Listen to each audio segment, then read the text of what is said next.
Okay, this is the podcast, audio movies podcast. So basically, I watch a movie and I describe what's happening.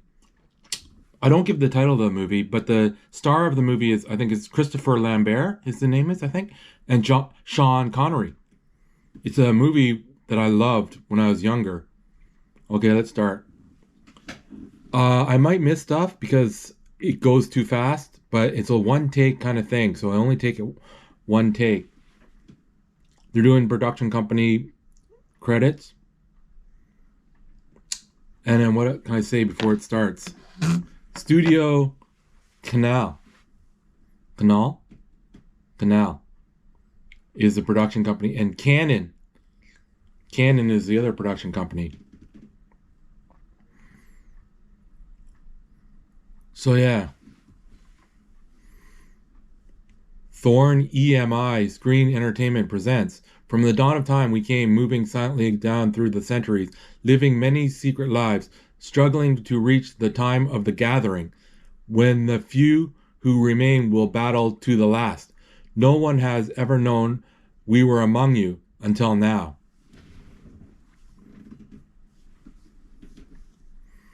That's the beginning.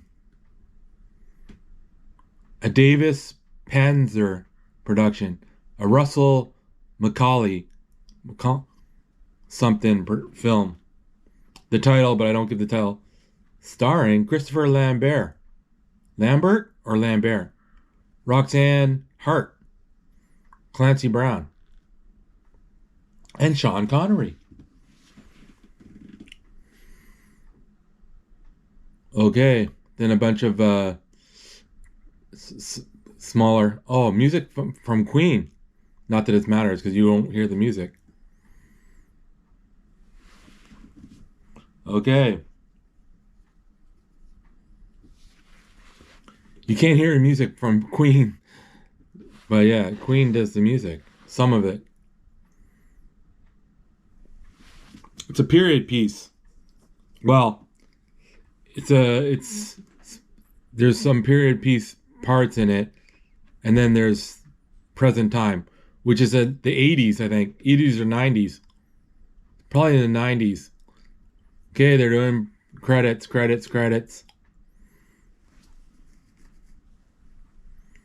Okay, now somebody comes running in. Somebody's coming in. He's a wrestler. It's a wrestling tag team.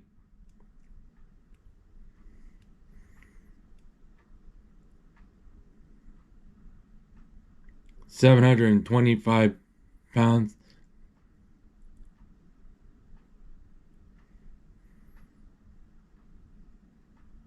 The Fabulous Freebirds.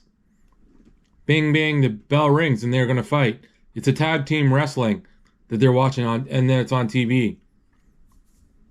And they're showing in the stadium, a wide view of the stadium, and the wrestlers in the middle with fans in the seats. And he's watch about the referee saying, "Don't pull the hair." And then it goes away from him, and it's going to the fans in the stands, in the upper level. There's stands in the upper level.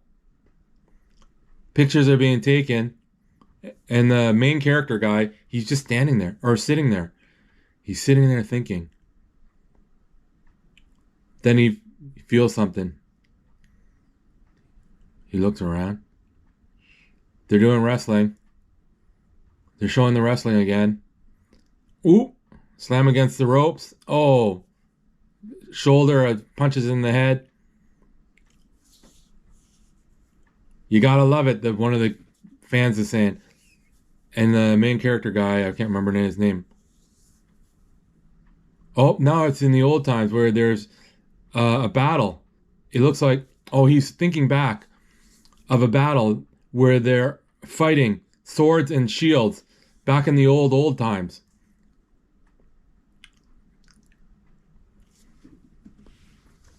Kill him, stop on the son of, is what they're showing the wrestling again. And they're going down.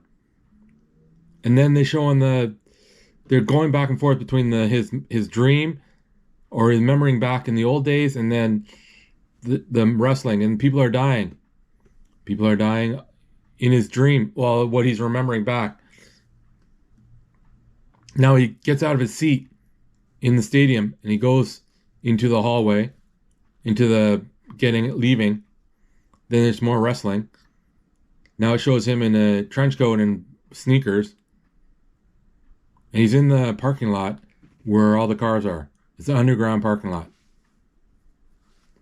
And he's putting on gloves. There's some cars there. Close up of his face. He's walking forward. There's some noise. Turns a little bit. Somebody stepped on a can. He walks a little bit down further in the underground parking lot. He's looking. He's walking forward. And a guy comes up behind him. McCloud, he says. Some guy, he turns around. Facile. Wait. He pulls out a sword. Oh, and he punches him. The guy has a sword. He's in a suit with sunglasses on. And then the main character guy, McCloud, he has a sword.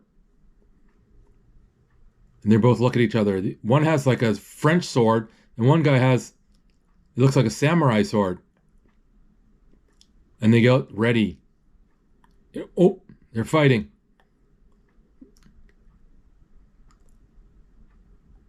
They're fighting. They kicked him. They fall on top of the car. He jumps on top of the car. He lost his sunglasses, the other guy. He's looking around. The guy ran away. McCloud's looking for him. He's kind of looking around, and he's standing on top of a car. Oh, the guy just hit an electric outlet, and the lights are going out. And then he comes up behind him, but just in time, he gets a sword in the way, and then he punches him, and the guy's running away again, and McCloud's running after him. They're jumping on top of the cars. They're fighting on top of the old cars. Oh, he hit a pipe, and the steam went onto his face, onto McCloud's face. And the man tries to kill him. Oh, the water is now.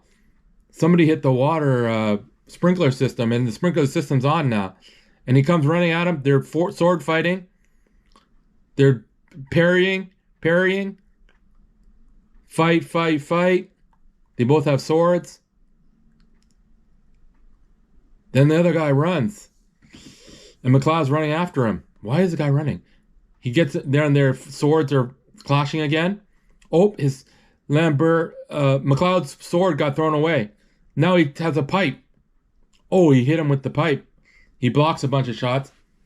This guy is doing backflips for some reason. Now they're separated again. McCloud is running away because he can't find his sword. And the rain is coming down because of the sprinkler system's on. And this guy's doing backflips. Now he's behind a car, hiding. And the other guy, McCloud's hiding.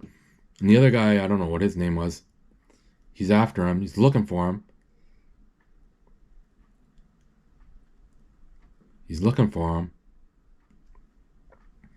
There's his sword. Oh, Lambert. McCloud can't reach his sword. Oh, the other guy hears him. Oh, he just grabs it. And the other guy hears him. So he's going to come over. Lambert. McCloud has his sword back. And the guy's like creeping over. So McCloud runs away a little bit. Moves away. He's right behind him. No, they sword fighting again. Ooh. Parrying, clashing. Oh, the other guy's sword is gone. And then, he slices off his head. And the other guy, not McCloud, but the other guy his head was beheaded. Now there's a glow on his body, and his body levitates. His dead body levitates, and there's like this electricity. There's like a blue glow, and it's covering the cars. And the car's lights start, and all the cars start up with their lights on. And McCloud gets a surge of energy. And the fire hose has gone off for some reason. And there's wind. There's wind all over him. The water has stopped. And he drops his sword, and he closes his eyes, and he feels the wind. Now he opens his eyes. He feels the power. And the lights on the cars are exploding. And one of the engines explodes. There's explosions all over. The cars are exploding in the underground parking lot. The windows are blowing out. The hoods are blowing up. And McCloud is feeling all the power. And then he just stops. Everything stops. And he gets down to his knees. And he's hunched over on the ground. And all the cars are wrecked. The light bulbs the headlights are all burnt out. Now he sees something. McCloud hears something. He grabs his sword and he runs off. Oh, he puts his sword away. Like he hides his sword and he runs.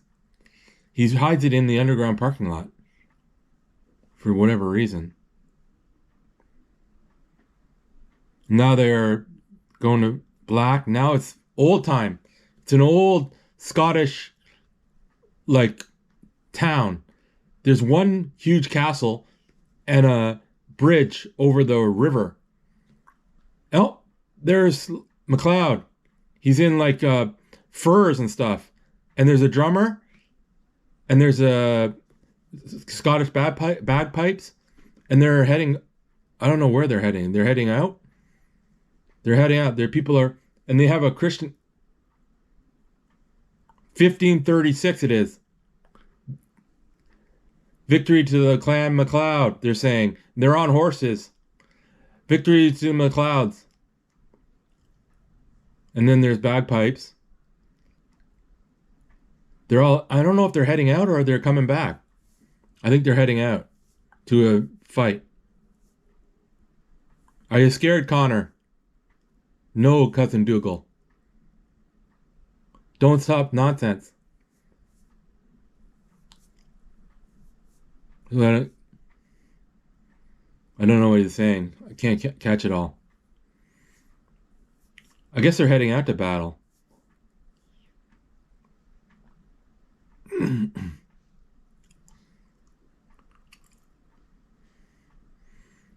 They're all heading out. It's daytime. There's kids running around. Connor, some woman says, wait, Connor. Take this, Connor. Think of me. They kiss. And it's flowers. You fight with God on your side, Connor. I don't know what they're saying. Keep them in one piece. I don't know what piece that is or something. I can't catch it all. Well, now it's dark and misty. And there's an encampment. And then there's a army that's coming over the hill. One's all dressed in red. And there's lightning. And the bagpipes are playing. Oh, and it's this guy with the skull on his head is way up in the top of the hill. And they're all getting ready. There's one guy guys on one side, guys on the other. There's one called Connor among them, the guy with the skull helmet on.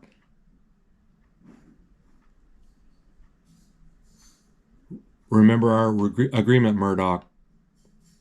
The boy is mine. Death to the MacLeods, the other army says. And they all cheer. They all start running out. It's not a big army. It's like 50 people or something like that. They're in red. And the blue, they're in blue, the Connors. The McLeod, sorry. Connor McLeod's clan. McLeod. Now they're fighting in the middle of a field. They're fighting. And there's bagpipes guys. And a couple of them are on horses. The guy on horse got taken down. McLeod's, Connor is saying. He's looking at him. Nobody's fighting him.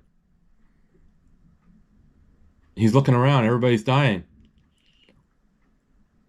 The McLeods are losing, it looks like. Oh, it's about tied. Come on, McLeods, he says. McLeods are dying. Oh, the other one's dead. A clergyman just killed a guy. He goes, fight me. Fight me, you coward. They all don't want to fight Connor. He's like, what the hell?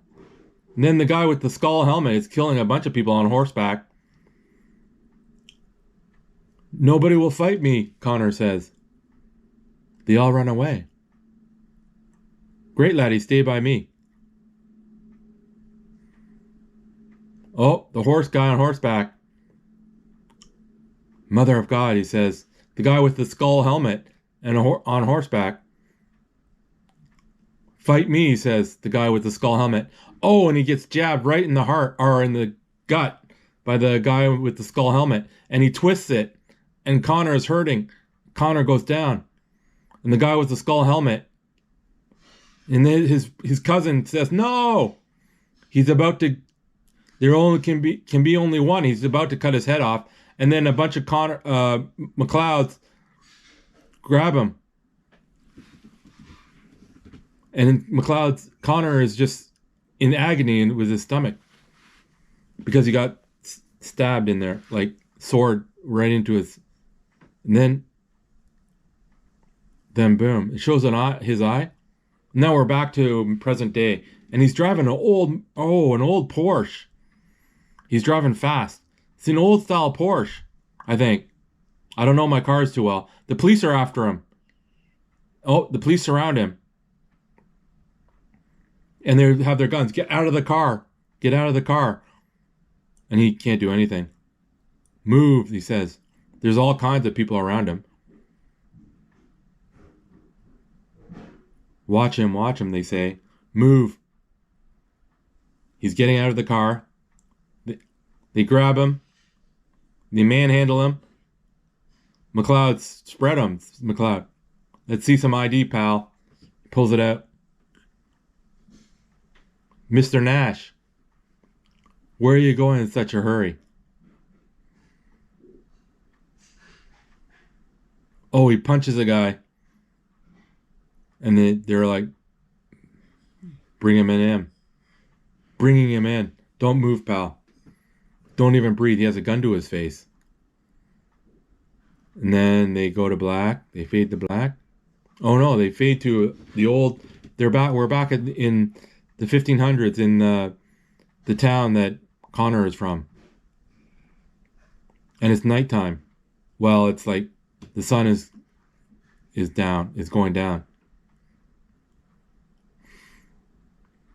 And there's some bagpipes going off.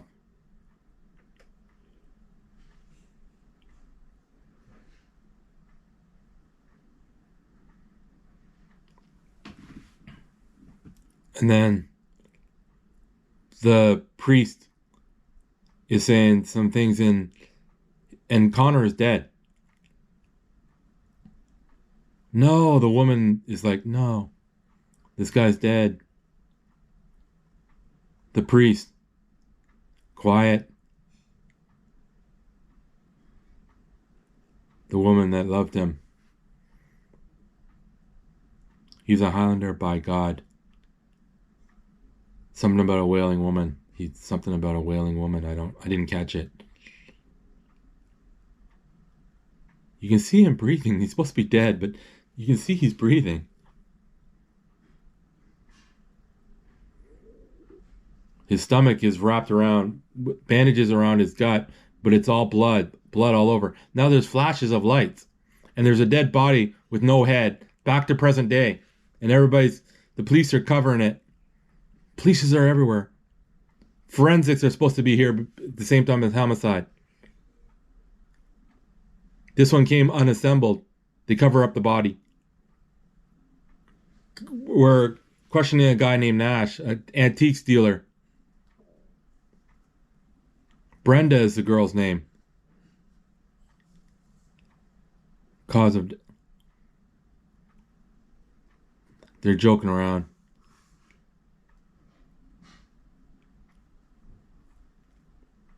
Get me a Danish. He's saying somebody's getting him a Danish. Then what's her name? Rachel? She's on the scene. She's the co-star. And she looks over. Oh my God. She's seeing something.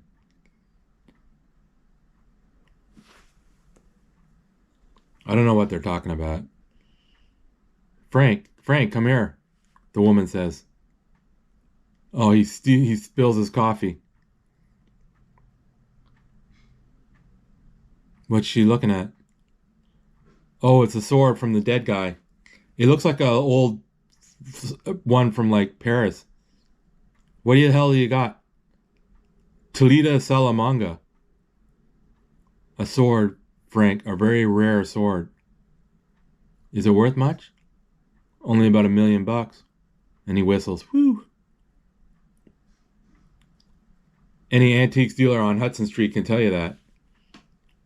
And then now we're at the police precinct. And they're, I guess, going to question... What was his name he's using? I can't remember. Nash. He's pretending to use the name Nash. He's in the questioning room, and there's the cop that's in charge. He sits down beside him. In front of him. Shows him a picture. You seen this guy before, Nash? He's like, no. His name's Vaslin. His head just got chopped off in New Jersey. You ever get over to New Jersey? Not if I can help it. You talk funny, Nash. Where are you from? From different places. Antique dealer, right? Okay. What's that?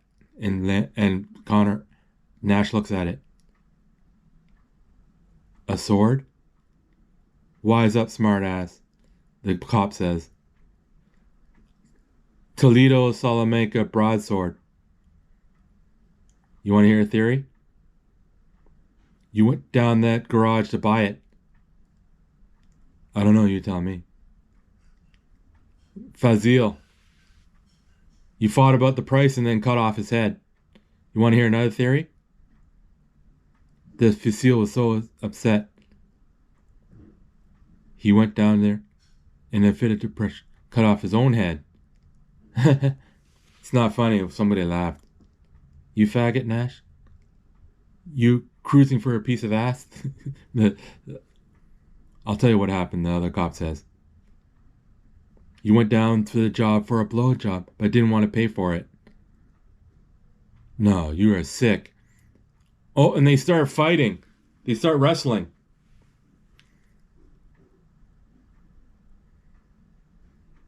That's enough. There's fighting. They're hand fighting. Cut it out. The head guy says. Am I under arrest? Not yet, he says. We're through, he says. Nash, we're just getting started. And then Nash leaves.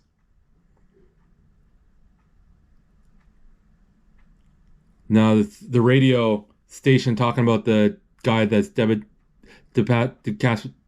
his head. This guy had no name. I know his name. This is the other guy. The guy that was in the fight with the skeleton helmet on. He's driving a car now. And he's listening to Queen music, I guess. He's in New York. I can see the Empire State Building from here. And then somebody's signing their name onto something. It's the crazy guy. Victor Kruger. 20 in advance. Oh, he's getting a hotel room. He has a whole wad of cash. If there's anything you need, broads, blow, just dial. Oh, he has a whole stack of money. Some old guy sitting there is talking to him. The guy, I don't know his name. The big guy, the evil guy, I'll call him. He pulls out what do you call that? Briefcase, and it has all the pieces of a sword. It's all the sword comes in pieces. Now he's practicing with it. He's putting the hilt on, and it shows him practicing it also. And then he puts it together, and it shows him practicing, swinging it, blocking and stuff. His sword is all ready. Oh wait, there's an upper part to it. Now he's practicing again. That's weird. There's another middle piece. He's practicing again. Now he's rolling it around his arm. At last, he says, the gathering. And then 2 spikes come out of the hilt. And a girl shows up. I'm Candy. Of course you are. She shuts the door. She's a prostitute. Okay, now it's the main girl. Was it Rachel? She's looking at through a telescope or microscope. Guy comes in the room. Got a present for you. Pieces of metal. In the wound and on the clothes. She looks through the microscope again.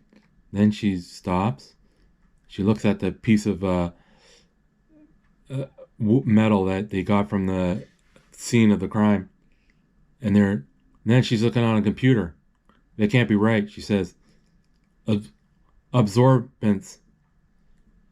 She's son of a bitch, she says. Oh, now she has a lighter on. Oh, it's Connor McLeod, Nash. He's looking for his sword in the underground. He finds his sword. Oh, a girl. The girl that Rachel, I think it's Rachel, she's now down there too with a flashlight. And then Connor Nash is putting his sword in his pocket, like under his jacket. Now he's watching. She has a metal detector and she's putting it up the wall, and it's beeping, beep, beep, beep, beep, beep, beep, beep, beeping. And Connor Nash is looking at this. And so she sees a piece of metal. She sees a piece of metal in the concrete and puts it in a test tube. And she puts the test tube away. Oh, there's some noise. Who's there? She says. And Connor Nash runs away. And she goes over there to see who it is. She's running. The underground garage is empty. Now there's a pub. She's in a pub. The usual? Lots of it, she says. I guess she's been there before. She has a cognac glass. Putting it right to the top. She's like, whoa, okay, right there. Oh, Nash shows up just down the other side of the bar.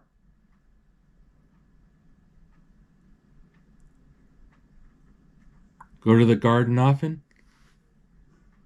Oh, Nash says, been to the garden often?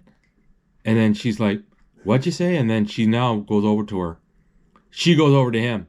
What did you say? Madison Square Gardens. Do you go there often? He says to her. Why? Basketball? The circus? Wrestling? Why are you asking me about the gardening? I like to walk you home, he says. She's like, I can take care of myself. She throws some money on the counter and starts to leave. Goes out the door. And then outside, he shows him coming out of the pub. He looks one way.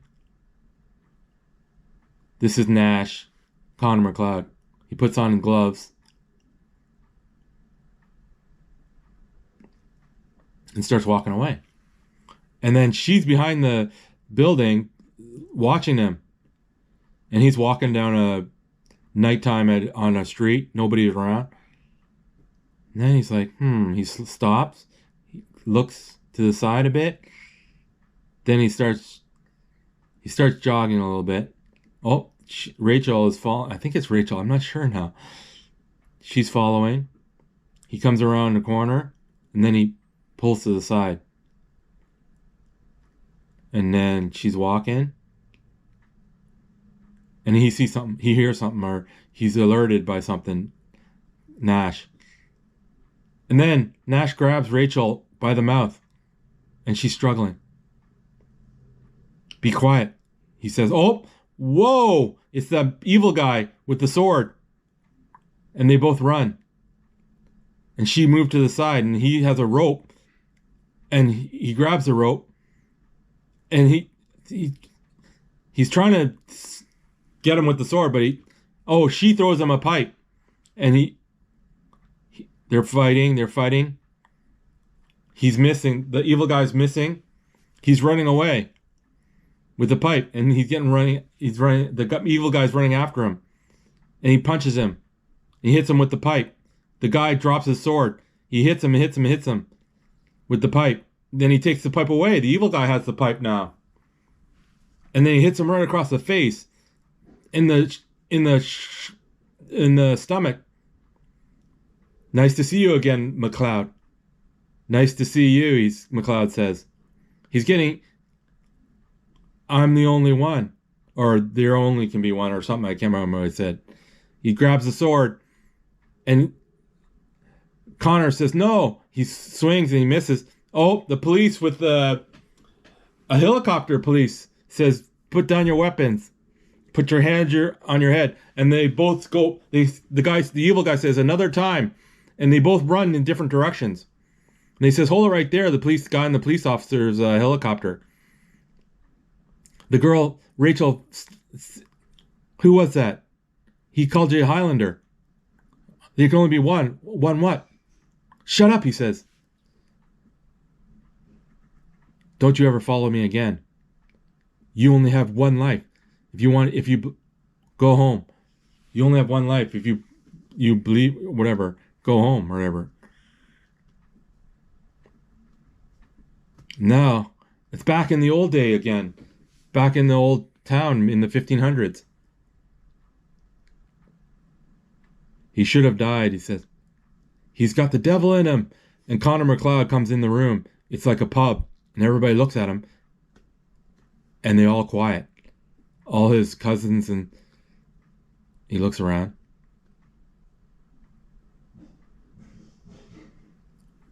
And they're all like, stop talking. Now he comes over to his friends. Drinking with us, are you? What's the matter, Dougal? You talking and breathing. Last night all but a corpse. How did you manage that, Connor? Would you rather I was dead? It's not natural. He's in league with Lucifer. Don't say that, Connor says. I'll say it. You have the devil in you. We've been kingsmen 20 years. Connor McLeod was my kingsman. I don't know who you are. Then he goes over to somebody else. Angus, you better go, Connor. I'm not going anywhere. Oh, he gets smashed in the head with a beer bottle. And they're all like, he has like his hands torn in this, it's like a thing on his hands are tied up. And they're beating him up. Get the devil out of here, he says. And he's running. And they're all running after him. And throwing rocks at him. And he's running and running. He falls over. They grab him. pick him up again? Leave him be, somebody says. Oh, he punches him in the gut. He's your cousin, man. And he's like, screw that. His cousin beats him, gives him the headbutt twice. Headbutts him again. And Connor's, Angus, please, Angus, he says. They stop. There's no burning here today. We'll banish him. No. Burn him. They said burn him. They're like, oh, they're going to burn him. Angus is trying to save his life. Can you walk? I'll bloody well walk out of here, Angus says, if you still can. I will never forget you, Angus. And no, so he leaves town. He has his arms tied up on like this piece of wood, like a cow would have around his neck. And so he walks away. And he keeps walking. It's nighttime now, and he's still walking. And this is back in the 1500s. Now, it's back in New York again. Now he's walking around in New York.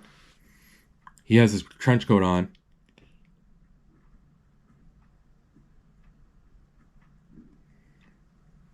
He's going to a building. And he's in the building. He owns the building. He's going up an elevator, like one of those, what do you call those? Industrial elevators. And he opens up the gate. He puts down his stuff, his sword, I guess, yeah. And it's a loft. So he's going down to the lower level. That's funny. He came up. And anyways, he takes off his trench coat and he opens up these two doors into this old room. Not an old room, but a room. And he's an antiques dealer, right? He has all kinds of antiques. A bust of a man, some swords, or a shield. And he sits it's a circular room, and he sits on the circular sofa. There's a sword behind him. He closes his eyes, and he's back at the 1500s again.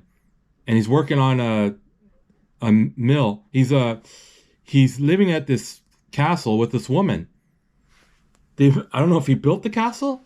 He's working on a shoehorn. What do you call that? Horseshoe for the horses. Pine and Dale, do you want it? Oh, they start kissing. You're all muck and muscle, he says. Ah, the way you like it. Muck and muscle. And then he puts his head into a barrel of water. Whew. Whoa. He has dreadlocks. Now there's some food. And they're having sex. In the field. It's the only two of them. You can do that to me forever if you like. Will you, Connor? Yeah, I will. I forgot I didn't hear her name. They're kissing. Whoa, a guy on a horse jumps over him. And he's like Spanish guy. He's like wearing Spanish clothes. Greetings. Juan Sanchez Lobos something. I'm at your service. Who is this guy? They get up. What do you want? You, he says. Connor asks, what do you want? And the Spanish guy says, you. Connor McLeod. You are Connor McLeod. Wounded in battle and driven from your village 5 years ago. Oh, lightning hits him. Go in the house, the woman.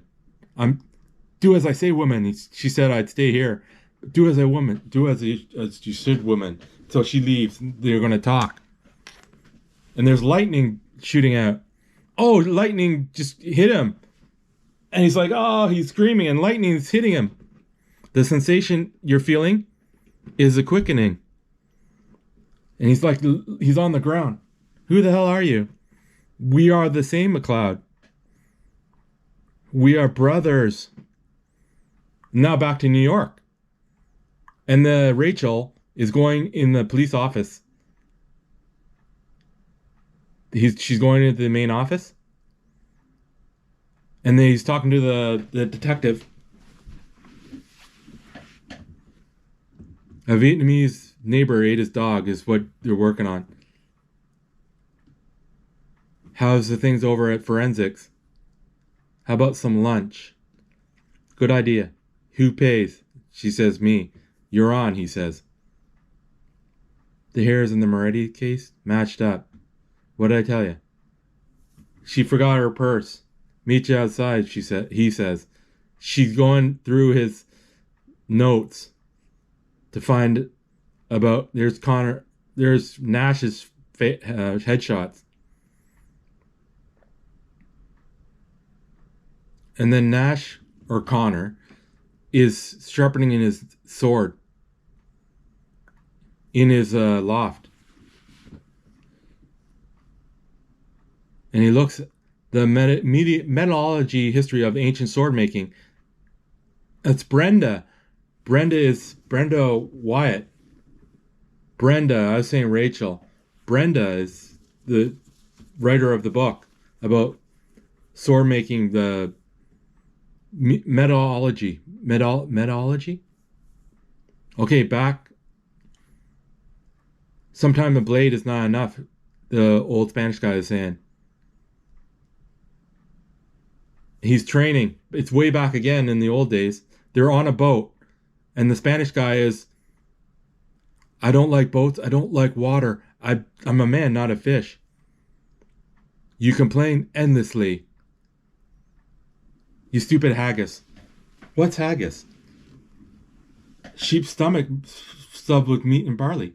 What do you do with it? You eat it. How revolting. And then she sneezes. He sneezes. Be still. You'll tip us over. They're on a boat in a lake. I can't swim, you Spanish peacock. I thought you said you were from Spain. I'm not Spanish. You have the manners of a goat. You smell like a dung heap. You have no knowledge whatsoever of your potential. And then he flips it over, and Conor McLeod falls into the water, and he's like, help, he can't swim. Help. And you can't drown, you fool, you're immortal.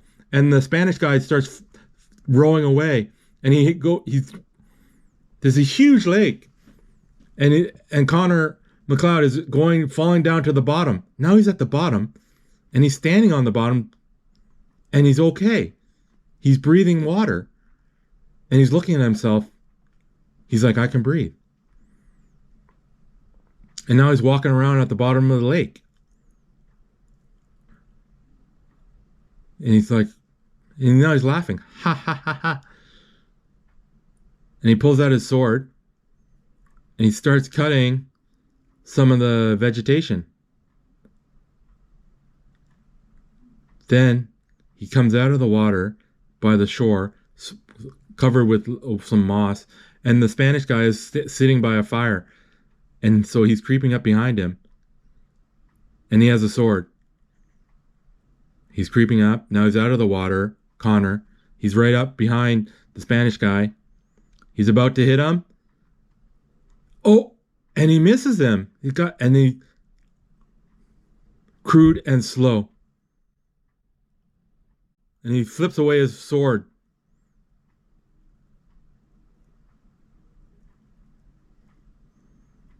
This cannot be. It's a devil's work. And fish come out of his pants. You cannot die, McLeod. Accept it. And he laughs. Ha ha ha. He laughs. I hate you. That's the perfect way to start, the Spanish guy says. Tell me, how did that happen, for God's sakes? He thinks about it. Why did the sun come up? Are all the stars just a pinhole of the curtain of night? Nobody knows. All I know is, because you were born differently, men will fear you, will try to drive you away. Like the people of your village. And then they show him being beaten up.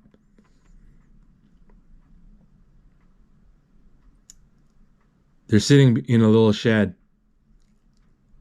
You must learn to conceal your special ability until the time of the gathering. What gathering? When there's only a few of us left, you'll feel an irresistible pull to a faraway land for the prize. Now he's on a horse. The Spaniard guy is on a horse, and Connor is running beside him. Faster, he says. And he's like stopping. Now they're practicing swords. Never lose your temper. If your head comes away from your neck, it's over. He's running in the fields. Oh, he's getting better. The Spaniard guy is trying to fight him, and he misses, and then the tree trunk falls on top of him. It looked like he missed him, but the tree trunk he cut in half, and then it fell on top of Connor. Now they're on the hillside, cliffside. They're fighting again. Never overextend your thrust. You're vulnerable and off balance. Connor. Heather, please. They're fighting again on a cliffside, practicing fighting. Now they're in the forest again. And they're fighting, and this time he has them. If it came down just us two, would you take my head? Connor says. And then the Spaniard throws him over to the side. We must fight till only one remains. You're only safe on holy ground. No one will break that law. It's a tradition. They're like posing and practicing. They're posing and mimicking each other on a cliff again. Now they're on the sandy beach. And there's a buck. And now for the last. Trust me, the Spaniard says. And Connor looks. Feel the stag, he says. His heart beating. He's getting his blood coursing. Do you feel? And Connor says, I feel it. And they start running. And the stag starts running. Cloud, come on. I feel him. And they start running. They both start running down the beach. I feel him. And they're all yelling, yeah. And he's running. Now, Connor is outrunning the Spaniard guy. The Spaniard's like 60 years old. Now they're on a hill, a cliff again. This is the quickening. And they both jump into the water off the cliff. And they're in the water. Now they're practicing sword fighting again on the cliff. And they're practicing back and forth, clashing blades. And then he flips the Spaniard's sword down on over the edge of the cliff. And he's happy. Yes, Connor is happy.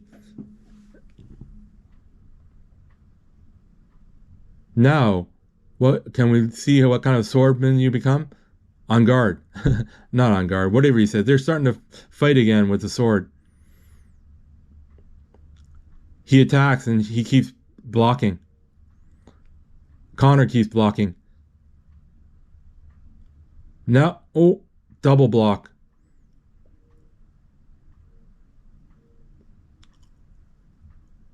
And then he takes the Spaniard down on the ground.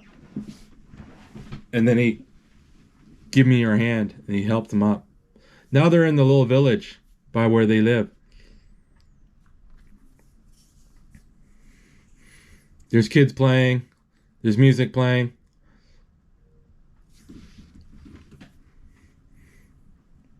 And yeah, the wife is buying a chicken, putting it in a bag, and then the Spaniard and Connor are walking along. The Spaniard's gonna say something to him, I assume. Oh, there's some wrestling, old-timey wrestling. What I want is a family, is what Connor says. We cannot have children. That won't please Heather.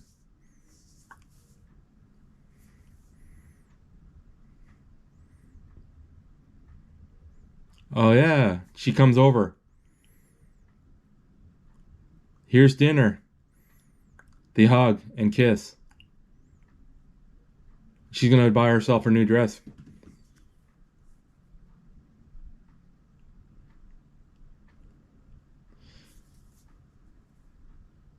She is beautiful. It's his wife. You must leave her, brother, the Spaniard says. And he pulls away, his arm off, gets the Spaniard's arm off him, and he's all sad, sitting on a rock. And the Spaniard comes over. I was born 2,472 years ago. I had 3 wives. Last was Shikiko. Her father, Masamune, genius, made the sword.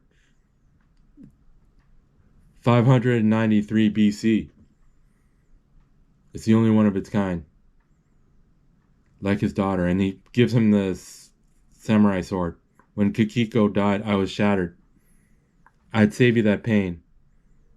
Please, let Heather go. Heather looks at him. He gives him back the sword.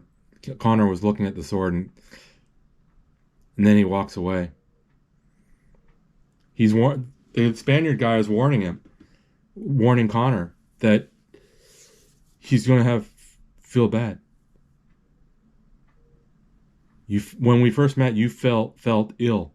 Remember, that's not the first time you've had that sensation. When the MacLeods fought the Frasers, the Black Knight, I felt it then. Only it was different. It's more painful. It's because of him I sought you out. A Kargan. He's a Kurgan. The evil guy. Where does he come from? The Kurgan are ancient people from Russia. For amusement, they throw children into dog pens, fighting for meat.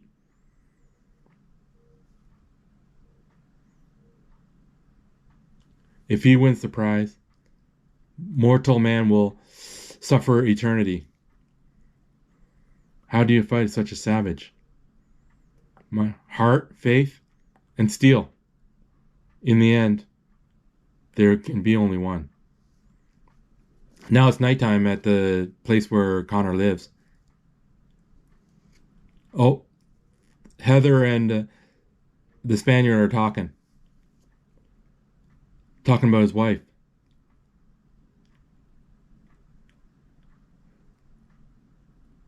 Talking about how they met. His wife. His ex-wife.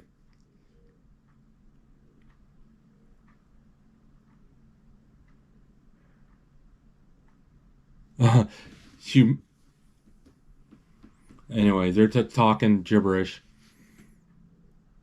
Would you like some more wine? Yes, please, he says. Oh, he has a feeling. The Spaniard has a feeling. Connor's not around. He looks up. The birds start flying away from the roof. Heather, get out, he says. He pulls his sword out. Oh, somebody's smashing the front door. Get out, to Heather. Oh, it's the evil guy. She yells. Kargan. Vermeerez. He jumps the evil guy and smashes the table. Heather crawls away. The Highlander. Where is he? You're too late. I prepared him for you. You waste your time, the evil guy says. They clash swords. Oh, he got him in the neck. And he's in pain. And his blood is coming out of his mouth. They're fighting. He kicks him. But he's not dead.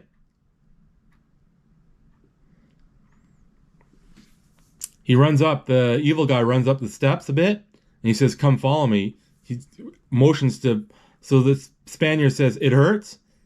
And boom, he's running up the steps, and the Spaniard is following him, and they're up on this landing. They're up on this top landing of the building. Now you die, he says, the evil guy. And they're fighting. Sword fighting. You cannot win, Ramirez. I'm the strongest. Your cut has improved your voice. Oh! The evil guy fell from the top level and hit the ground. But he's not dead, of course, because he's immortal. He grabs for his sword. He's moaning. And the Spaniard guy comes down, Ramirez, coming down the steps. He's back up. The evil guy's back up. They come together. They're fighting on the steps. They're clashing swords, and the rock wall falls off. Falls away and makes a hole. And the Spaniard's pulling away, going up the steps, while the evil guy's going upwards.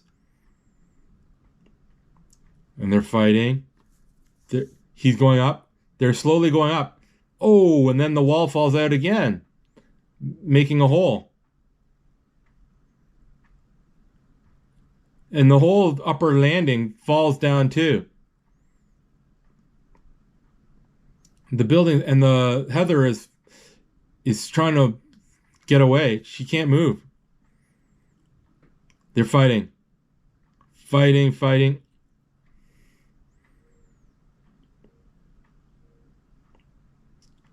They're sword fighting up on the top levels. And then, oh, the whole one side of the building is falling apart. He put a sword right through his gut. The Spaniard did. And then he pulls it out. The evil guy pulls it out and pulls it to one side and then punches him in the gut. Cuts him in the chest. The evil guy cuts him in the chest. And he holds him up with one hand. And they're on the top level of this step with all the walls gone. And he puts the sword right through him. The Spaniard. The evil guy puts the sword right through the Spaniard.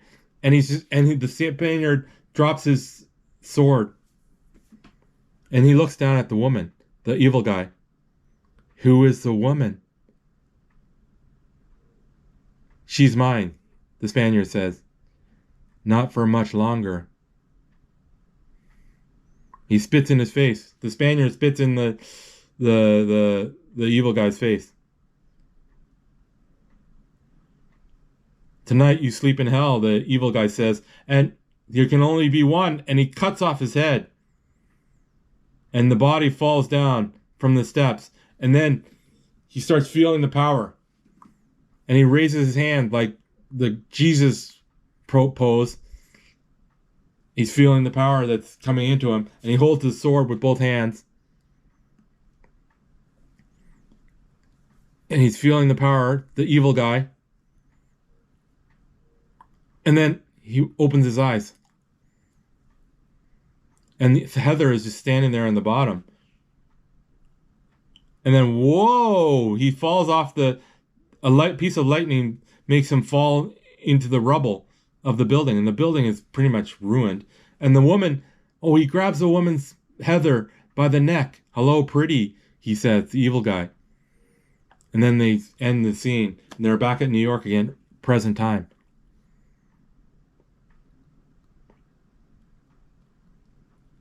Oh. Brenda wants to talk to Nash. Nash just came through the door. You can't talk to him. Good morning. This is Brenda Wyatt. We've already met. What can I do for you? Nash says, I'd like some advice. Do you the kind of person who takes advice? Depends. Advice about what? What can you talk about? A 7-foot lunatic hacking away with a sword? Not much, he says. What about a Japanese sword? 600 BC. I don't deal in exotic weapons. Let me show you something in 18th century silver. This is not why I came here, you know it. Do you cook, he says. Why, she says. I thought maybe we'd have dinner. Did you, she says. Yes. Oh, Headhunter, Stock City. New York Post. There's Brenda. You sure it was Brenda? The two detectives are talking in the office about Brenda. And then Nash now is at home at the nighttime. What are you looking at, Rachel? This is his assistant. People are asking about you. To Nash, what am I supposed to say? Tell him I'm immortal. Now there's a shot of him in the Russian war. Or not the Russian, sorry. He's running in the German war. And he has like pants and suspenders and a white shirt on. This scene is new because this is the director's cut. This is not the one I saw in the movie. He's in the German war against the Nazis. Oh, he sees a young girl in the rubble. She's like, shh. She says, shh. Quiet.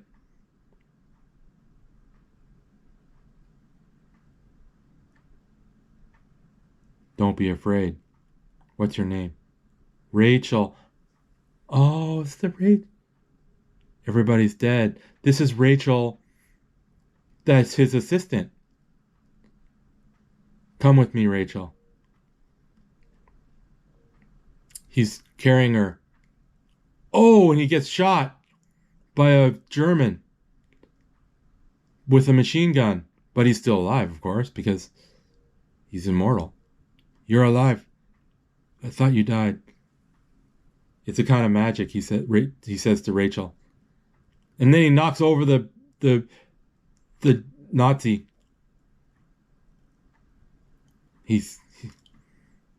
Whatever you say.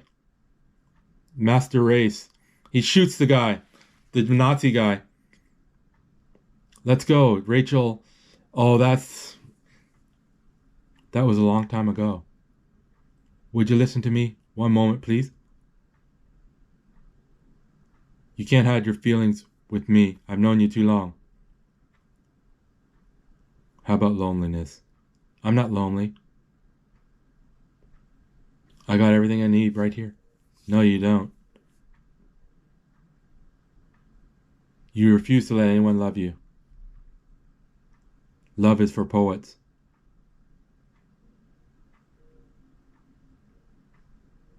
You're such a romantic, Rachel. You always were. They kiss. On the cheek, they kiss.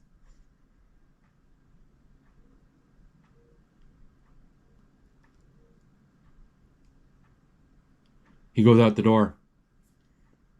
She waves. Now, Brenda has a gun in her drawer, and somebody rings the door, and she puts a recording on and puts it in a box. And then she goes to open the door. She puts a recorder on and a gun in the shelf, in the drawer. Now she opens the door. It's Nash. Good evening.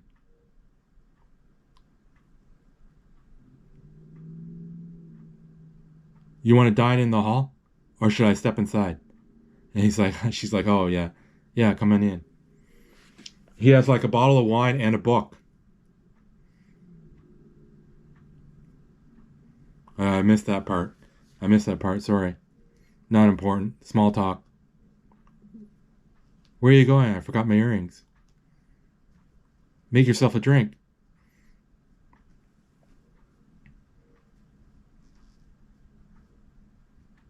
Spanish, a Scottish picture on her wall. Do you know what she's looking in the mirror and says, "Do you know what you're doing?" And then he sets down the book, and he has there. It's in a wrapping. He looks around. Nash looks around. Connor. He goes to the desk, and he reaches over. He opens one of the drawers, and sees the gun. I like your place, Brenda. He puts the gun back. Then he looks. Oh, there's a cop. Interesting view. There's a cop staking out her house. And then he sees the recorder. And I said, interesting view. Isn't it great, she says. He takes off his jacket, his trench coat, grabs 2 cognac glasses. You didn't tell me what you did for a living. She works for the Metropolitan Museum in acquisitions. And he laughs. That tells me why you're interested in ancient weapons. Especially the samurai. Very nice. Shall we have a toast? Yes. He smells it. Smells the cognac. Brandy, sorry. Bottled. 1783. That's old, he says. She says. 1783 was a great year. Mozart did his music. First balloon. Some guys went up on their first balloon.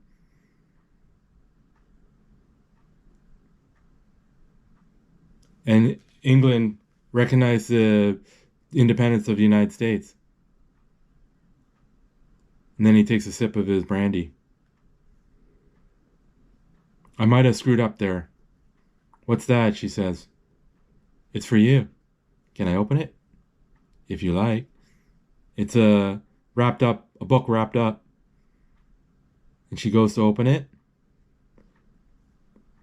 And she sees it's her book. It's her book that she wrote. You bastard. Where'd you find this? I have an extensive library. Odd thing. The bio doesn't mention the Met. You work for the police in forensics. Are you and Morin trying to set me up?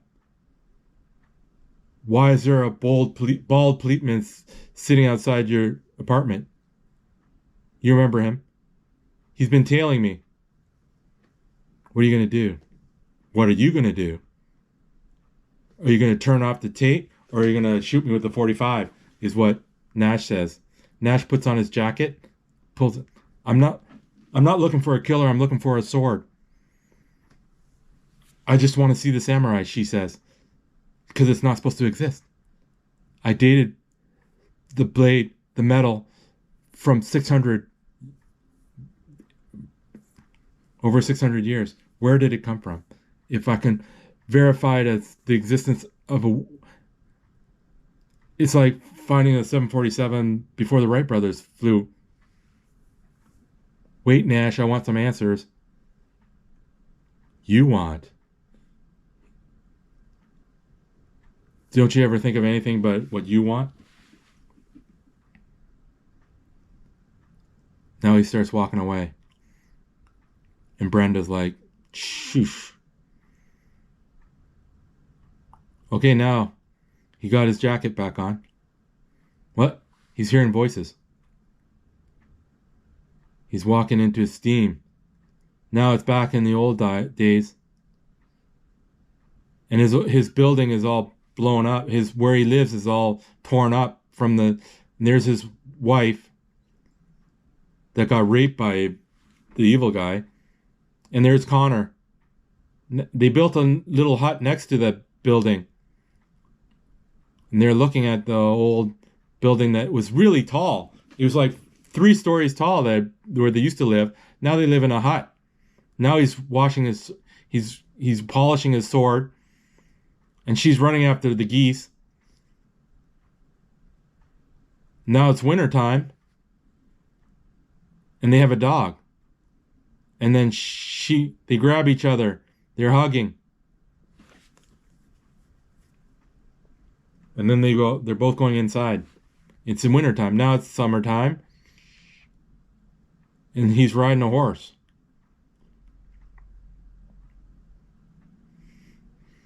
There's goats and geese, and there's 2 buildings. Wow.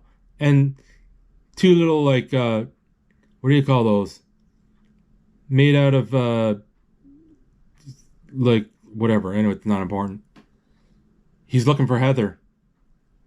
She's like looking around. He's looking for Heather.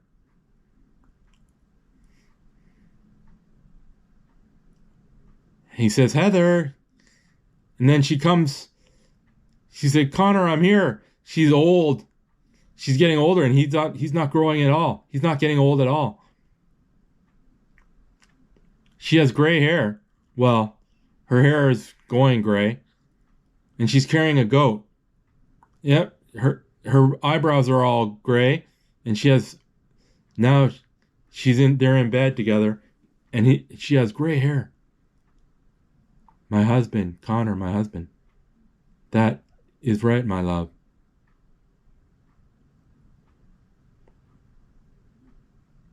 I've never really known why you stayed. Because I love you. As the first day as we met. And I love you. She's getting old. I don't want to die, she says. I want to stay with you. Forever. I want that too, Connor says. Would you do something for me, Connor? What, love? In the years to come, will you light a candle and remember me on my birthday? Love. I will, Connor says. I wanted to have your children. They would have been strong and fine. Don't see me, Connor. Let me die in peace. And he hugs her. Where are we? And he looks up.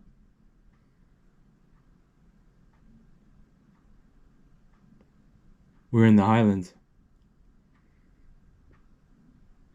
Where else?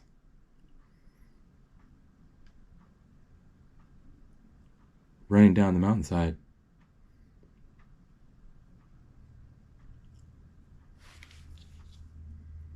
Oh, what's he doing? He's taking taking his wife's body. The sun is shining, he says. It's not cold. You got your sheepskins on.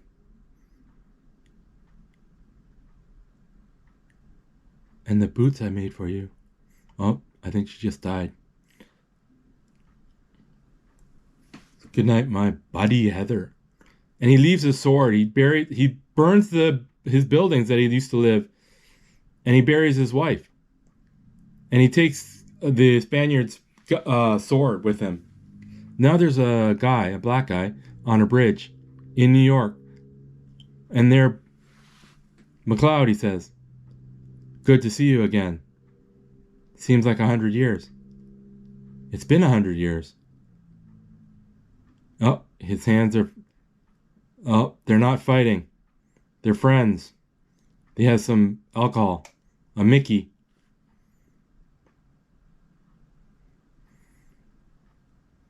This puts hairs on your chest, and he drinks a little bit. He smells it. What is it? Boom, boom. A strong man like you shouldn't be afraid of boom, boom. What, you're afraid that I'm going to poison you? So, the gathering is here. New York is basically what he's saying.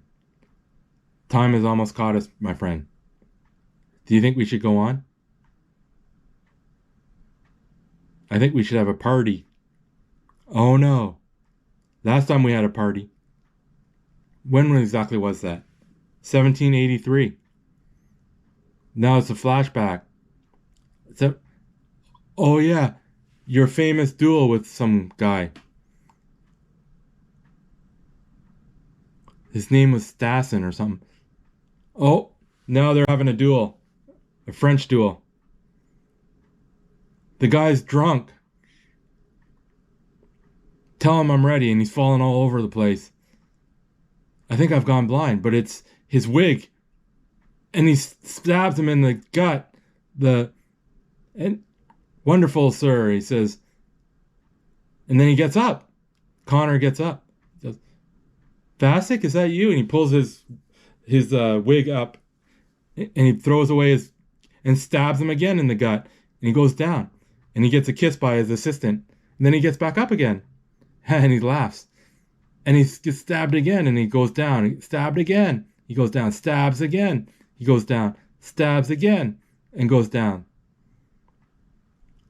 Stop, sir, Connor says. I beseech you. I apologize for calling your wife a warthog. And I beg you, good day. Shoot him, sir. In the back of the head, sir, right now.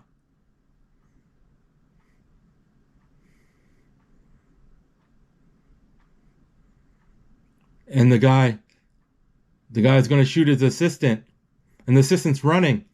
Oh, and he shot the assistant instead. The assistant told him to shoot Connor, but the guy shoots the assistant instead. Oh, here's the evil guy in the old crappy motel or a hotel, whatever. He's walking. The evil guy. He's walking down the hallway. There's the main. Hey, Rockefeller. How'd you like Candy? She's kind of kinky, huh? Don't ever speak to me, the evil guy says. And then the evil guy goes up to the hotel manager and grabs him by the neck. Don't ever speak to me again. Do you understand? And he's like nodding his head. He has his hand around his neck. He says, good, and pushes him back. I hope you get your head chopped off, asshole, is what he says. And then he starts yelling at somebody else in the hallway, in the foyer. There's a guy with a bunch of guns. This guy in a car. Oh, it's a Trans Am. And he has like 4 or 5 guns. Machine guns with him. He's pulling into the side road. And there's a bunch of prostitutes on the corner. He's driving along.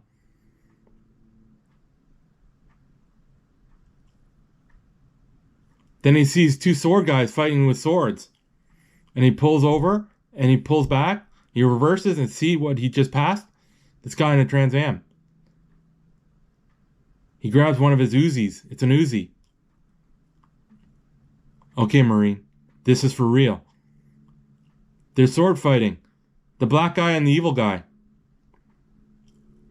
Let's go. The Marine guy with the machine gun in the Trans Am starts going towards them. He's talking to himself. Come on, he says. He's getting closer. He's getting closer to the sword fighting. They're fighting with the swords. The evil guy's is overwhelming the guy. What the hell is going on? The Marine says. They're fighting. You can see the shadow. He kicks him. He's winning. The evil guy's beating him down. Oh, and he cuts the black guy's head right off. And then the guy with the Uzi cocks his gun and starts shooting the evil guy. And he puts like a whole bunch of bullets in him. And the evil guy's down for the count. And everybody's running to see what happens. And the Marine guy is going to look at the corpse. There's the dead guy's body with the no head, and he's looking for the other guy that he shot. And he backs up. And whoop, there's a guy. The evil guy just put the sword right through his gut and lifts him up off the ground. The Marine guy, he's off the ground. And a few guys are looking. And then he tosses him. Oh, he's going to die. He's not. Oh, now the dead body with no head is being levitated with this blue glow. And it's getting levitated up, up, up, up. And then there's electricity. And the evil guy has the Jesus pose. And he brings two hands onto his sword. And there's the wind. There's a heavy wind. And there's passerbyers. And there's a huge light. And he's feeling the power, the evil guy.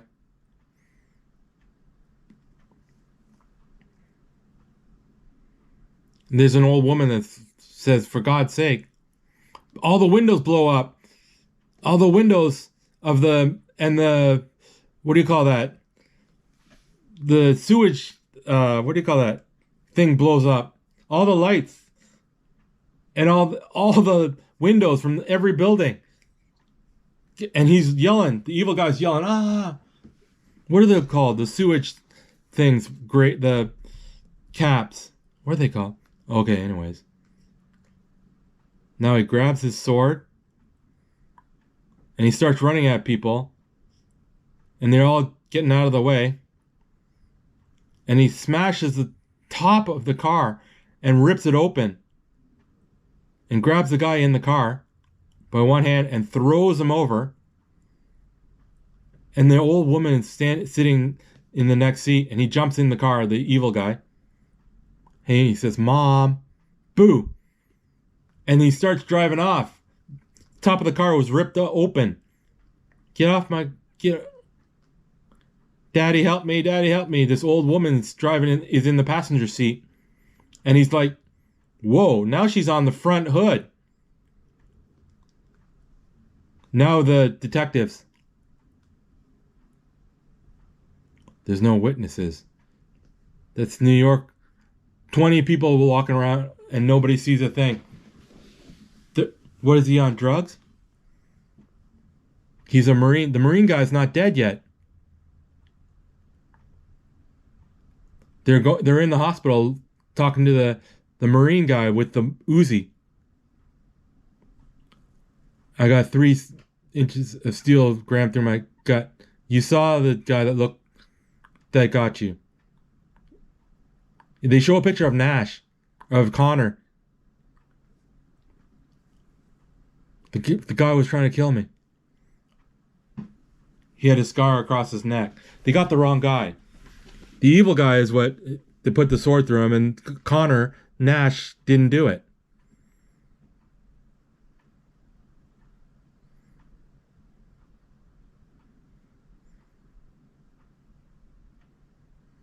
He's telling him all the guns that he had.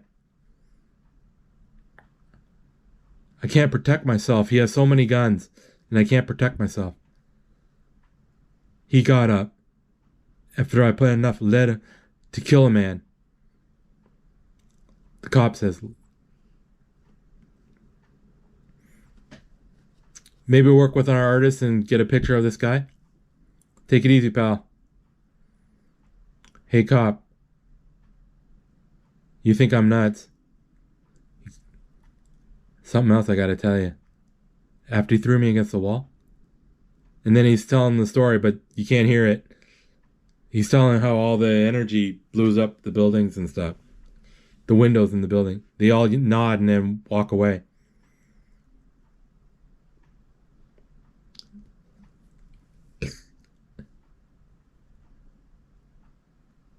He's one step beyond.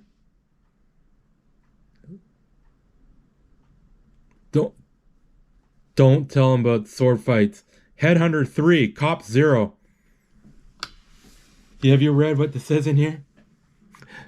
They're getting hot dogs. What does incompetent mean? They're griping about it. What does baffled mean?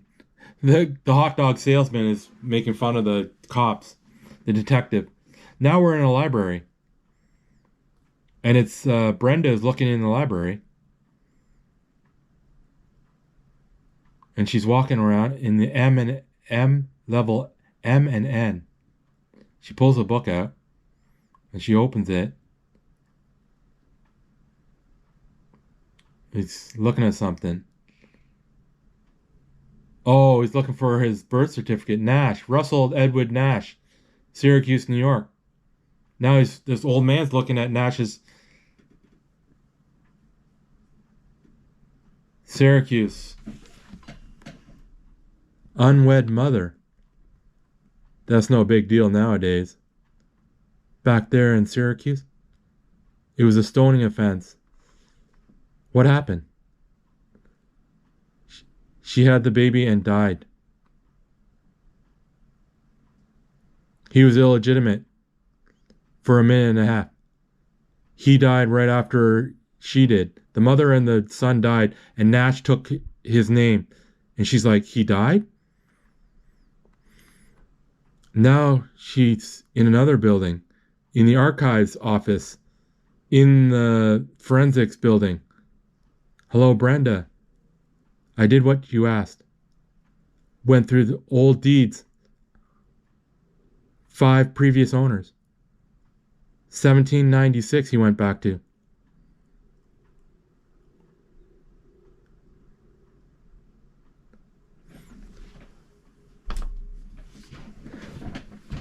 There, somebody died and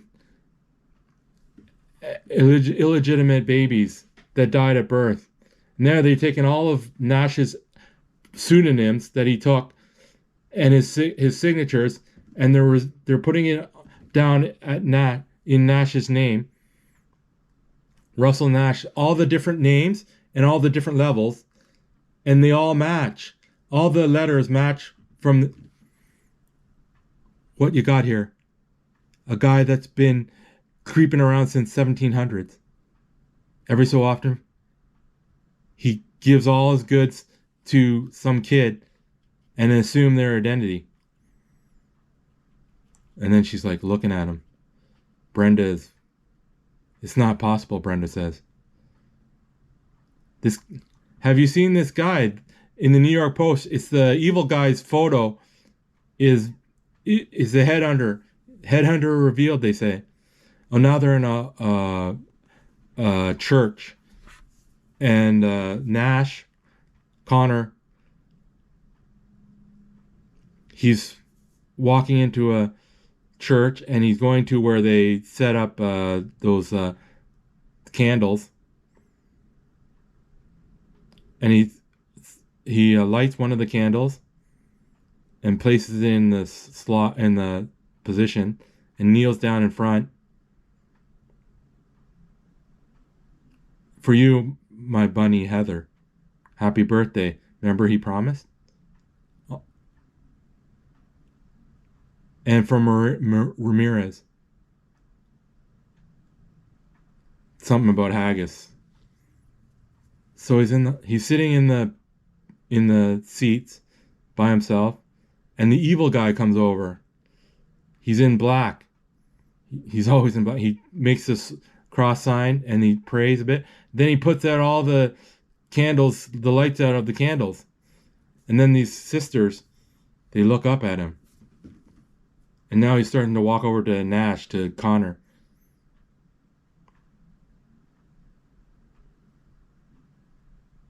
And he puts his hand on his shoulder. Castigier is gone. Only you and I remain, he says. He turns around to look at the evil guy.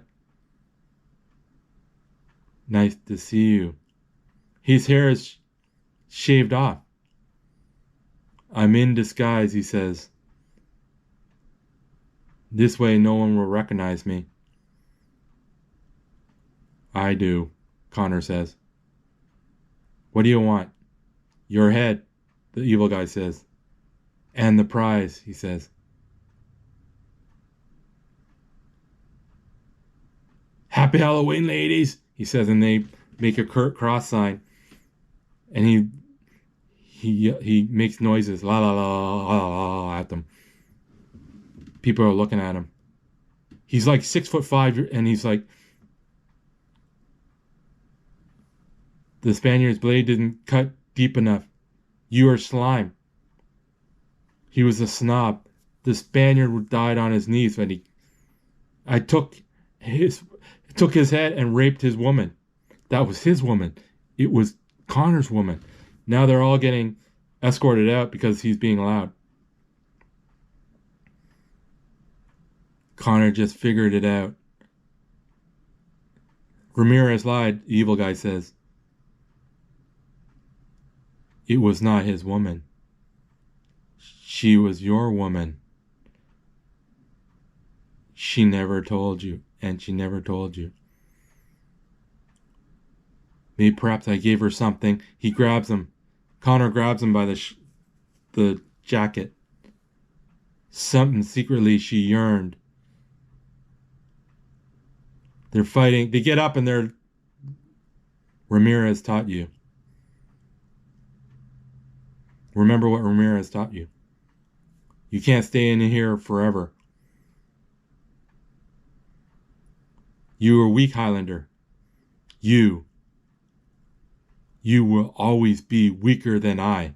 He grabs him by the head. Connor grabs him by the throat, on the chin. Meet me out front, he says. Connor says that. Goodbye, McLeod. We will meet soon enough, he says. And then Connor leaves. And then the guy laughs. And then the priest comes over. He's laughing. This is the house of God. People are trying to pray. He cares about these helpless morons. Of course he cares. He died for our sins, the priest says. That shall be his undoing, the evil guy says. Father, the evil guy says, forgive me. I am a worm. And he licks the priest's hand and smiles and then twists his hand a bit and then he walks away. Connor went one way and the other guy went this. I got something to say. It's better to burn out than to fade away. And he yells and then he leaves the church. Connor went one way and the evil guy went a different way. Brenda wants to see Nash. Mr. Nash is dead. Oh, Nash comes in the door. What are you doing here, Brenda? I'm looking for a dead guy named Nash that died at birth in Syracuse. All right, Nash says. Come on. He reaches his hand out and she follows him. They go into that circular room where all these antiques are. And there's a huge circular sofa. And he's in this circular room with all kinds of stuff. And she looks around and she's like, she's impressed.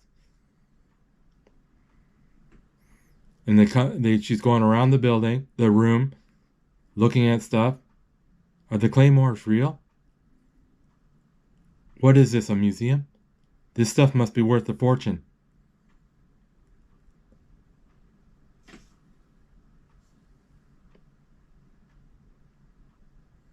She gets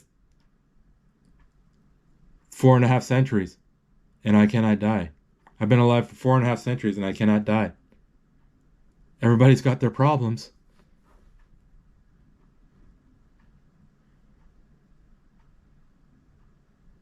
What are you going to do with that? Sword, or a dagger. He says, take it. And then she comes into the middle of the room, and there's a little knife, and he puts it by his gut and grabs, and she has the handle of the. My name is Connor McLeod of the Clan McLeod.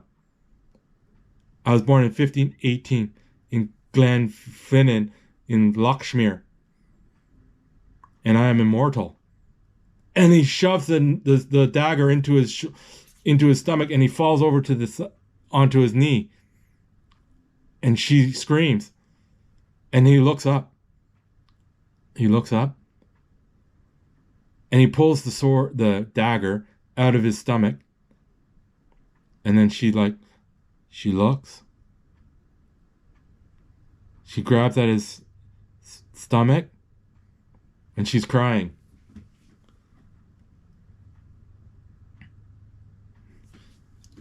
And they're just looking at each other.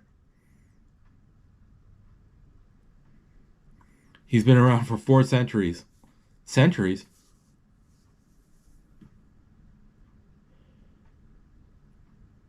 4,000 centuries. They kiss. They're starting to kiss.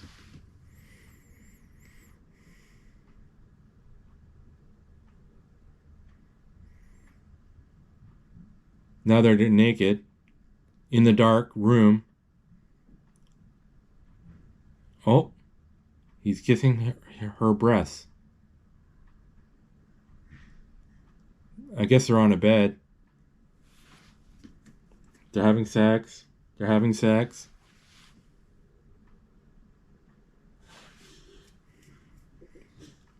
In a bed, yeah. There's a bed there. Now there's a lion. That's over with. There's 2 lions.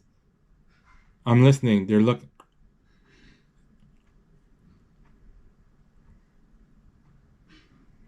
There's a lion. They're looking at the lion.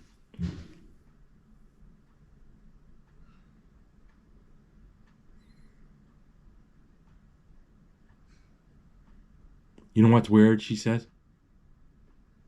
Most people are afraid to die. That's not your problem. You're afraid to live, she says.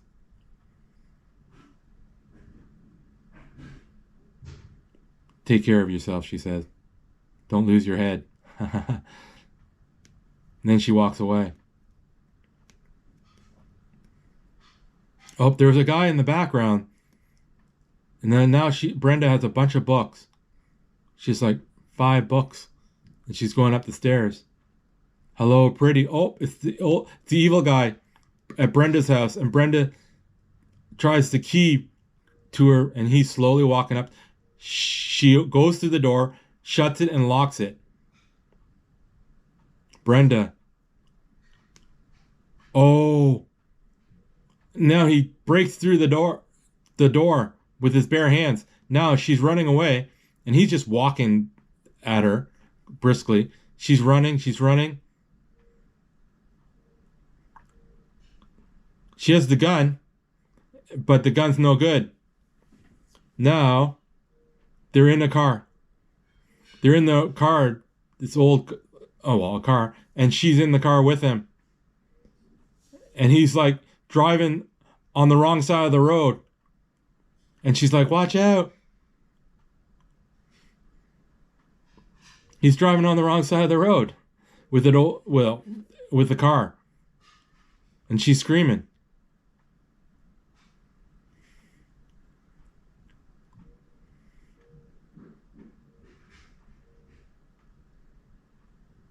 Everybody's missing him. Oh, he just hit a guy. Just the front of the car. A little bit. She's freaked out. Now he's driving on the sidewalk.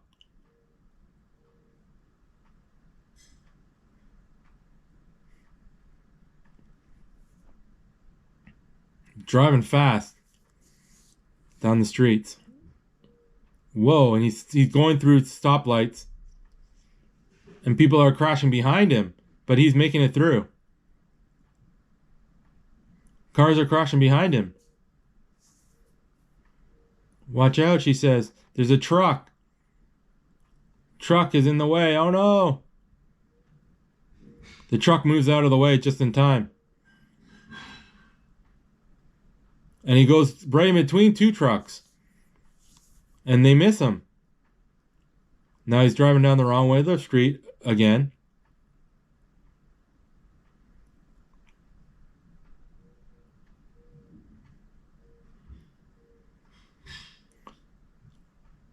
Oh, he's singing the song I Love New York. He's hitting a motorbike, and the motorbiker went over the top.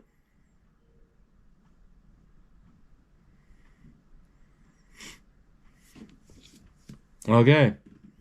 You're driving around. They're driving on a bridge on the sidewalk. Silver Cup Studios is where they're headed to, it looks like.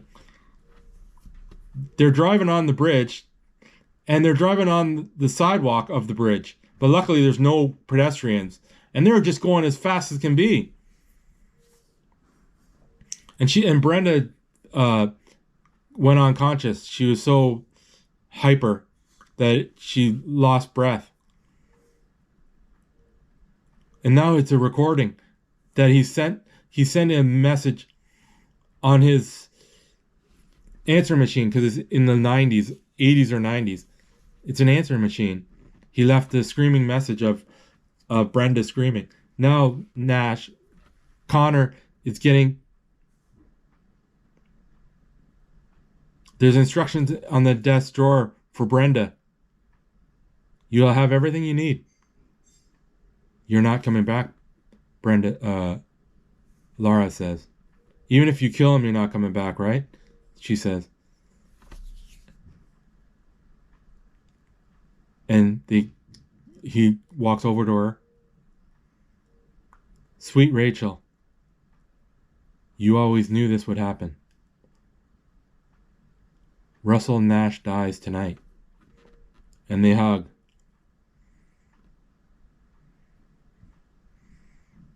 And then he walks away. He takes the what do you call that?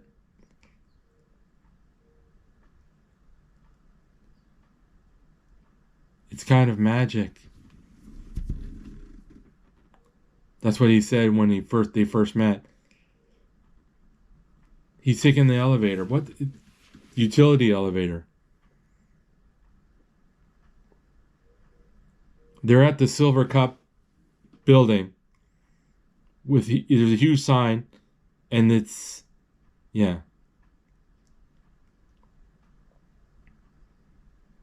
They're just waiting and waiting. Oh, here, I just saw him. Now he's there.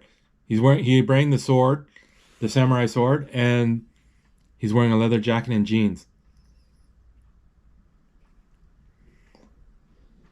Oh, Brenda is tied up to the sign, the metal sign, and she yells. So he goes up to where she is. There's a ladder, a metal ladder.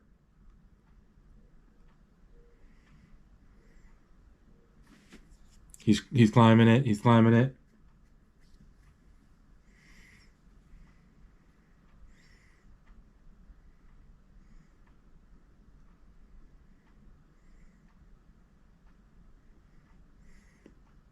Okay, he's up there on the, what do you call that, catwalk or whatever. Untying her. Oh, the evil guy just came up, and they're fighting in between the building, between the sign.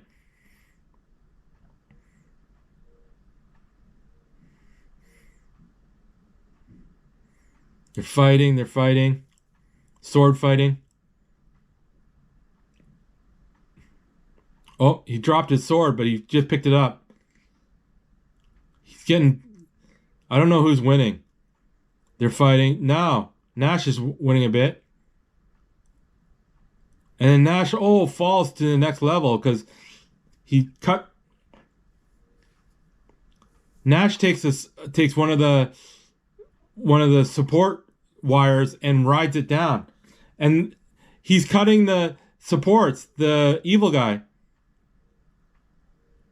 He's cutting all the support metal pieces, and Nash says no, so they start fighting again.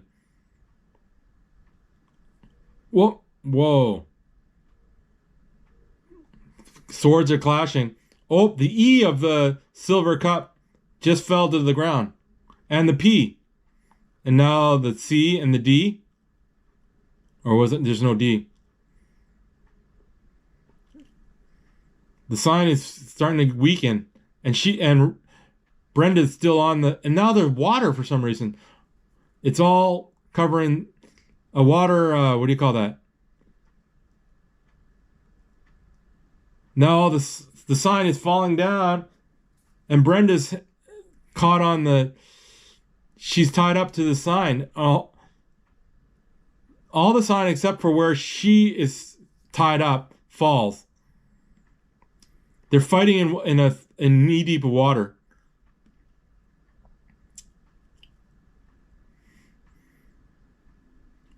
And now Nash is hiding, and the evil guy's looking around for him.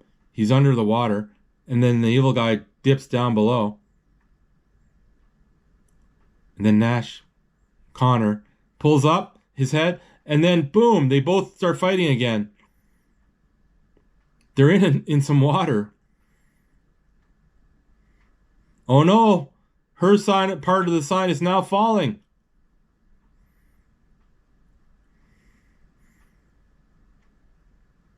Whoa. Now she's hanging from the top of the building because she was over top about 10 feet or so. 10 stories. They're fighting still. Oh, wait. She's loose and she's crawling out of off the side of the building in the metal mass. And they're fighting. She's okay now. They're fighting. She's on the ledge. And they're fighting.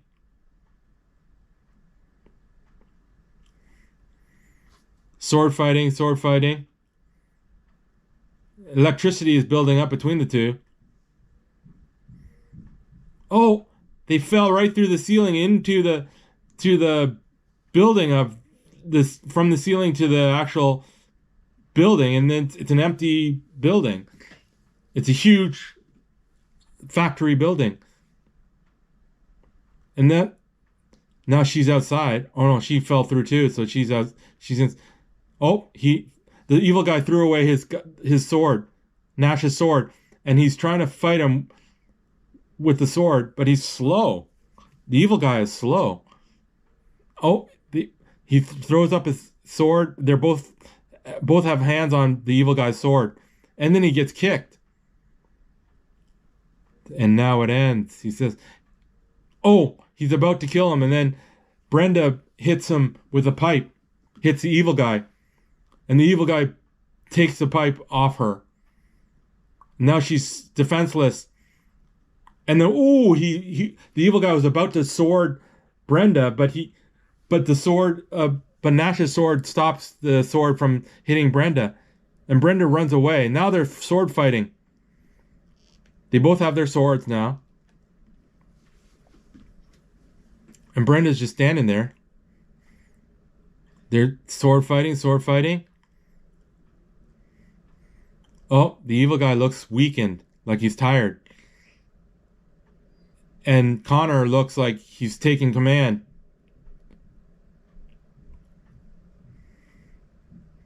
They're fighting. Connor seems to be doing better. And it's about even. And they flip. Oh, they're fighting they're standing each other off, facing each other. Now the evil guy smiles, puts a knife to the sword. Oh, he cuts him in the gut. Nash cuts him in the gut. Connor cuts him in the gut, and then he stops, and they sword fight again. Oh, he gets 2 more cuts on the chest. Connor cuts him twice on the chest. Then they're waiting. Intensity. I guess getting cut hurts a little bit at least. And they're standing, they're waiting, they're not fighting. They're just posing and watching each other. And then he comes up and he cut his neck when they were both going to attack each other, and then he cuts his neck off. The evil guy's neck got cut off but it's still on there. His head's still on there, and he's smiling, and then it falls to one side. And his body is standing, and there's stuff coming out of his head, like electricity. There's all this electricity coming from his head. And like this, and now it's like burning red. And then Connor is standing there with his head down. And then the wind is blowing. There can only be one. There can only be one. And all the windows blow out of this like factory thing that there can only be one. And Brenda's watching this. And then Jesus pose, and he's feeling pain, and all this electricity is going through him. And there's like swirly winds around him, and he's getting levitated, and he's in the Jesus pose, and he's getting twisted around. The quickening overpowers me. And there's like I know everything, he says. And it's like a cartoon, like these evil things are biting at him, these shadows. No, he says, no. He's in the air halfway up the building. You can see the cables. He's spinning, and his eyeballs show. And then he drops to the ground. And Brenda is shocked. And Connor is on the ground. Oh, he's getting up. He's getting up.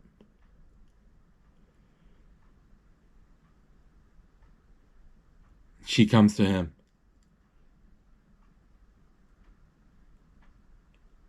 He smiles. Then he puts his head onto her lap, and they kind of curled up. So this is where it all began. Can you tell me about the prize? It's like a whirlwind in my head. But if I concentrate, I know what people are thinking all over the world. Presidents, scientists. I can help them understand each other. What am I thinking? You're thinking whether or not you can love me. You can. I'm just like you. I can love and have children. Live, die old. Live and die old. You never prepared me for that, you Spanish peacock. Patience, Highlander, the Spanish guy. You've done well. It will take time. It's a voiceover.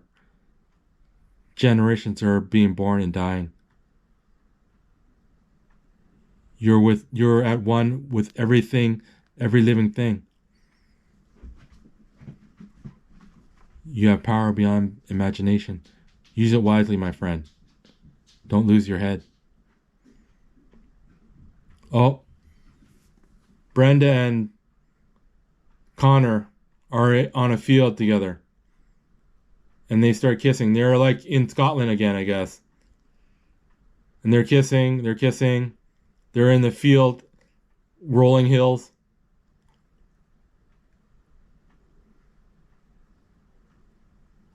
Okay, and that's it. That's the movie. That was one of my favorite movies when I was a kid.